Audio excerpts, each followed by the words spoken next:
आने वाले दिनों में बिहार में चुनाव होने वाले हैं, लेकिन उससे पहले चुनाव आयोग ने मतदाताओं के लिए एक परेशानी खड़ी कर दी है। मतदाताओं को अब वोट डालने से पहले कागज दिखाने होंगे। जी हाँ, और अगर आपके पास कागज नहीं है तो क्या वोट डाल भी पाएंगे या नहीं, इसको लेकर संशय बना हुआ है। आखिर चुनाव आयोग चाहता क्या है कि मतदाता लंबी लंबी लाइनों में लगे रहें, अपने इन 11 दस्तावेजों में से कोई ना कोई कागज बनाते घूमें। अब आपको जनसत्ता की खबर के हवाले से मैं आपको बता रही हूं कि चुनाव आयोग ने सीधे तौर पर मांगा है आपकी नागरिकता का प्रूफ। यानी चुनाव आयोग के निर्देशों के मुताबिक वोटर लिस्ट के वेरिफिकेशन का काम 25 जुलाई तक पूरा होना है, जिसको चुनाव आयोग ने नाम दिया है विशेष मतदाता गहन पुनरीक्षण, यानी SIR, यानी special intensive revision of electoral roll. Monsoon के बीच ही 77,000 से ज्यादा बूथ लेवल ऑफिसर्स यानी BLO को अन्य सरकारी कर्मचारियों और पॉलिटिकल पार्टीज के कार्यकर्ताओं के साथ मिलकर बिहार में 7 करोड़ 80 लाख से ज्यादा रजिस्टर्ड मतदाताओं के रिकॉर्ड की जांच करनी है। लेकिन मतदाताओं के लिए बुरी खबर यह है कि चुनाव आयोग ने सभी नए और मौजूदा मतदाताओं से नागरिकता का प्रूफ मांगा है। और इसमें सबसे मजेदार बात पता है क्या है कि आधार कार्ड को किसी की नागरिकता का प्रूफ ही नहीं माना जा रहा है। अजीब बात है, जब आधार किसी की नागरिकता का प्रूफ नहीं बन सकता तो क्यों आधार किए फिरते हैं, हर चीज को आधार के साथ जोड़ते हैं जब वो वेरिफिकेशन का प्रूफ ही नहीं है। और अभी तक क्यों था फिर, यानी अभी तक का सारा सिस्टम फ्लॉड था। तो इस वक्त की स्थिति अब ये हो चुकी है कि बिहार के लोग इतने परेशान हैं, अपनी निवास और जाति प्रमाण पत्र बनवाते घूम रहे हैं, तमाम दफ्तरों के चक्कर लगा रहे हैं ताकि आने वाले चुनाव में भाई वोट डाल सकें। वोट डालना इतना मुश्किल कर दिया गया है इस देश में। अब एक देखिए आपको किस्सा मैं बताती हूं। ऐसी कुछ परेशानी मुख्यमंत्री नीतीश कुमार के गांव के रहने वाले मेघन मांझी की भी है, जिनके पास आधार कार्ड, वोटर कार्ड और मनरेगा जॉब कार्ड है। लेकिन अब उन्हें वोट डालने के लिए कुछ और कागजात की भी जरूरत होगी, जो चुनाव आयोग ने नागरिकता साबित करने के लिए इन 11 में से किसी एक डॉक्यूमेंट को दिखाने के लिए कहा है। लेकिन अनुसूचित जाति से आने वाले मांझी के पास जो 3 डॉक्यूमेंट हैं, उनसे ये वोट नहीं डाल सकते। मतलब उससे जॉब कार्ड ले सकते हैं, उससे बाकी चीजें हो सकती हैं, उससे पासपोर्ट बन सकता है, सब कुछ हो सकता है, लेकिन वोटर आप नहीं बन सकते, वोट आप नहीं डाल सकते। लेकिन आप उस आधार जैसे डॉक्यूमेंट के हवाले से पासपोर्ट बनवा सकते हैं, आप बाकी सारे कागजात बनवा सकते हैं, बैंक में अपना खाता खुलवा सकते हैं, सब कुछ कर सकते हैं जो एक नागरिक कर सकता है। लेकिन नागरिक का कर्तव्य वोट डालने वाला वो आप नहीं कर सकते। तो फिर वेरिफिकेशन किस बात की, और फिर ये अभी तक आधार का क्या फायदा है? फिर आधार ही खत्म कर दो। और ये परेशानी, ये समस्या सिर्फ मेघन मांझी की नहीं है, वो सभी मतदाता जिनका नाम 2003 की वोटर लिस्ट में नहीं था, उन सभी को चुनाव आयोग द्वारा दिए गए इन 11 डॉक्यूमेंट्स में से कोई एक डॉक्यूमेंट वेरिफिकेशन प्रूफ के नाम पर दिखाना होगा। तो मांझी क्या कहते हैं? वो कहते हैं कि BLO ने मुझसे कहा कि अगर मैं 25 जुलाई से पहले निवास या जाति प्रमाण पत्र बनवा लेता हूं तो मेरा मतदाता नामांकन फॉर्म भरा जा सकता है। बिहार के मुख्य निर्वाचन अधिकारी Vinod Gunjyal the Indian express से कहते हैं कि अब 1 महीने से भी कम का समय रह गया है। कल्याण बिगहा में रहने वाले दिहाड़ी मजदूर आशीष ठाकुर कहते हैं कि मेरे पिता की मृत्यु 1999 में हो गई थी और अब मैं कैसे पिता की पहचान साबित करूं? कोई कह रहा है हमारे पास सिर्फ आधार कार्ड है, हमें नहीं पता कैसे जाति प्रमाण पत्र बनेगा। कुछ मतदाता कह रहे हैं हमारे परिवारजन बिहार से बाहर रहते हैं, क्या नया फॉर्म भराने के लिए हमें किराए का पैसा दोगे क्या? राघोपुर की योगिता देवी तो साफ साफ कहती हैं कि ये चुनाव आयोग का गरीबों के वोट काटने का तरीका है। इतना ही नहीं, राघोपुर के BLO महेश कुमार ठाकुर कहते हैं कि कुछ बस्तियां तो ऐसी हैं जहां किसी के पास कोई डॉक्यूमेंट ही नहीं है। और सुनिए, कोसी नदी के किनारे बसे खोखनाहा गांव का बाढ़ की वजह से भूगोल बदलता रहता है। प्रियंका इसी गांव में रहती हैं और उनके पति पंजाब में मजदूरी करते हैं। घर पर 2 बच्चे, उनके बूढ़े सास ससुर और मवेशी हैं। प्रियंका SIR में लगने वाले दस्तावेज, जो 11 दस्तावेज है, उनके बारे में कहती हैं कि सारा कागज, डॉक्यूमेंट्स तो पिछली बाढ़ में बह गया। सरकार अब कौन सा कागज खोजती है? वो कहती हैं अभी पानी आ गया है और हम जान माल बाल बच्चा छोड़कर कागज का इंतजाम करें ताकि वोट डाल सकें। तो यही तो सवाल है चुनाव आयोग से इन मतदाताओं का कि इस बारिश के समय में जहां अपने घर का कोई ठिकाना नहीं होता, बच्चों को संभालें या फिर कागज ढूंढते फिरें आपके लिए। तो जब ऐसा हुआ है तो बिहार की विपक्षी पार्टियों ने तीखी आलोचना की है चुनाव आयोग की। मतलब वही तो हम लोग सवाल पूछ रहे हैं कि कौन सी पहाड़ टूट गई थी। आप मुझे बताइए कि 8 करोड़, लगभग 8 करोड़ मतदाता हैं बिहार में।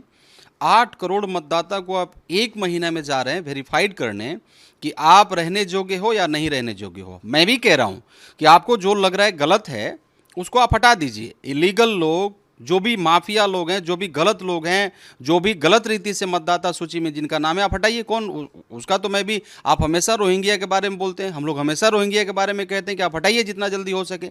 हम भी चाहते हैं कि जो गलत मतदाता ऐड हो गए हैं बिहार में वो हटें, लेकिन क्या ये सही समय है? आप अगर देखिएगा तो एक तरफ बिहार में मतलब 90% लोग, किसान, मजदूर, सब लोग तैयार हैं खेत में खेती करने के लिए। इवन बहुत सारे मजदूर चले गए।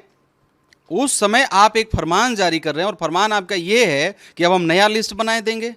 तो मैं आपको बताना चाहता हूं, ये जो फरमान जारी हुआ है इसका मेन अगर हकीकत ज़मीन पर जा करके, मतलब इसका मेन हकीकत अगर आप जानना चाहेंगे तो सरकार ने सर्वे कराया बिहार में और सरकार की ज़मीन, एनडीए सरकार जो है, इनकी ज़मीन खिसक गई। अब लग रहा है कि बिहार में हम पार नहीं पाएंगे, तो इन्होंने चुनाव आयोग को भेजा कि आप जाके कुछ करो। तो ये अब इसलिए केवल मात्र गए कि हमारे वोटरों को, गरीब को, जो एक बड़ा अधिकार संविधान में दिया गया है कि आप चाहे झोपड़ी में रहने वाले हों चाहे महल में रहने वाले हों, एक वोट का जो अधिकार है सबका बराबर है, सबका सम्मान है। यही तो गरीब के पास में एक अधिकार है कि बड़े बड़े महल वाले लोग भी हमारे झोपड़ी में आते हैं, आज वो भी आप छीनना चाहते हैं। तो ऐसा नहीं होने देंगे हम लोग। तेजस्वी यादव ने इसे लोकतंत्र को कमजोर करने की कोशिश बताया है। उन्होंने ट्विटर पर लिखा है, प्रधानमंत्री नरेंद्र मोदी ने निर्वाचन आयोग को बिहार की समस्त मतदाता सूची को निरस्त कर केवल 25 दिन में 1987 से पूर्व के कागजी सबूतों के साथ नई मतदाता सूची बनाने का निर्देश दिया है। चुनावी हार की बौखलाहट में ये लोग अब बिहार और बिहारियों से मतदान का अधिकार छीनने का षड्यंत्र कर रहे हैं। और वहीं बीजेपी नेता जनक राम का कहना है कि विपक्ष बांग्लादेश और रोहिंग्या की राजनीति करना चाहता है। बिहार की जनता अब उनके झांसे में नहीं आएगी। मतलब जो लोग पहले इनको वोट कर चुके थे, पिछली बार के 2020 के चुनाव में आपको याद होगा कि भारतीय जनता पार्टी पूरी एनडीए में सबसे बड़ी पार्टी के तौर पर उभरी थी, जेडीयू को भी क्रॉस कर गई थी। तो क्या इन्हीं सब वोटर, इन्हीं सब मतदाताओं का वोट पाकर, जिनसे आप इन 11 दस्तावेज में से कोई एक मांगते फिर रहे हैं उनकी वेरिफिकेशन प्रूफ के नाम पर, जो आपको भर भर के वोट दे रही थी, वो रोहिंग्या और बांग्लादेश की राजनीति करने वाले लोग थे? क्योंकि उनके पास, हो सकता है कि आज आप ही को वोट करने वाले लोगों के पास कागज ना हो जो आप मांग रहे हैं।